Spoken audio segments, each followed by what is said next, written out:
When it comes to casting of lots and other divination practices mentioned of in the Holy Bible, there are many misconceptions surrounding this subject. There are some things that you have not been told, some secrets that you haven't been shown.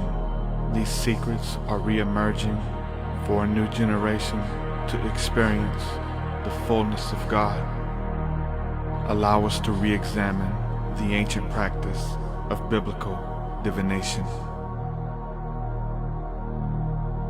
Casting of lots was a method used by the Jews of the Old Testament and by the Christian disciples to determine the will of God.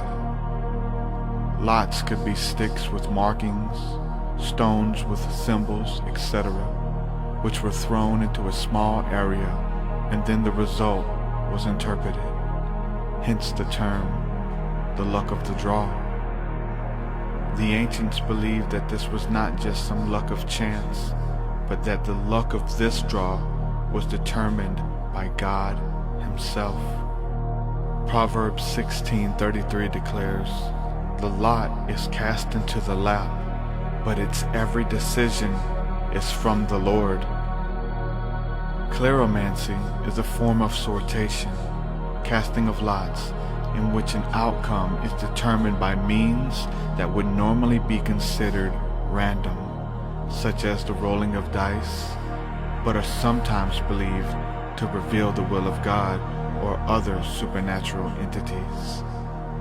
We're going to look at a couple of examples where the casting of lots was used in the Holy Bible to determine the will of God.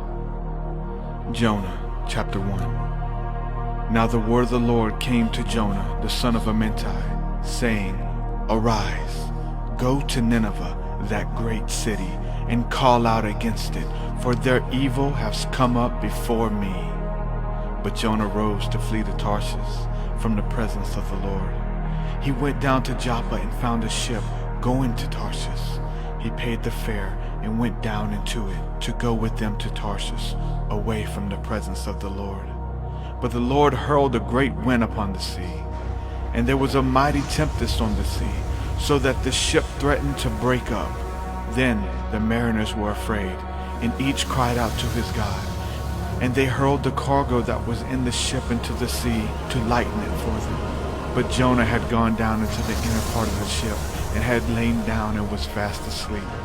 So the captain came and said to him, "What do you mean, you sleeper? Arise, call to your God. Perhaps the God will give us a thought, that we might not perish." And they said one to another, "Come, let us cast lots, that we may know on whose account this evil has come upon us." So they cast lots, and the lot fell on Jonah. Then they said to him, "Tell us, on whose account this evil has come upon us? What is your occupation? Where do you come from?" By using the casting of lots, they were able to gain insight onto who was responsible for the winds and the waves that were sent to overtake the ship. We find another example within the New Testament in Acts chapter 1.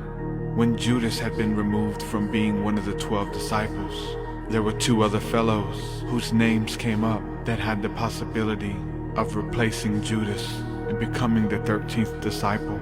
Being perplexed and everyone having different reasons why the two should be in their company, they decided to ask God. Acts 1:26 says, "And they drew lots for them, and the lot fell to Matthias, and he was numbered with the 11 apostles." A decision this big would not just be left up to luck. The disciples had 100% faith that God would speak to them through the casting of lots. Casting lots causes contentions to cease